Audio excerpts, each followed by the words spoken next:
wanatuona sisi wakoma sana, lakini hawajui kwamba sisi wanaotuona wakoma, wengine wanatuita nguchiro, wengine wanatuita majina yoyote wanaotuita. Sisi kwanza tuko wengi, pili tuna Mungu.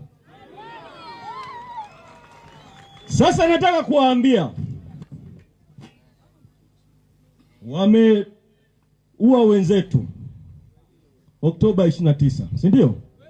Na siku zingine waliua wenzetu hapa Arusha Februari 2011 kwa sababu ya uchaguzi wa risasi. Wakaua tena wenzetu mwaka 2012 hapa Arusha kwa mabomu wakati wa uchaguzi.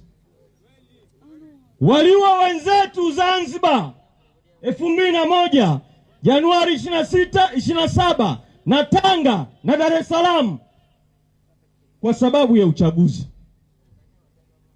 Wanaua. Katika mazingira haya, ndugu zangu, kuliko tufe na njaa, njaa ya umasikini, njaa ya kupigwa risasi kwenye maandamano, ni afadhali twende kwenye kambi yao, si ndio? Kwa sababu hata tukikaa pembeni tutakufa kwa njaa, si ndio? Afadhali twende kwenye kambi yao. Sasa ndugu zangu,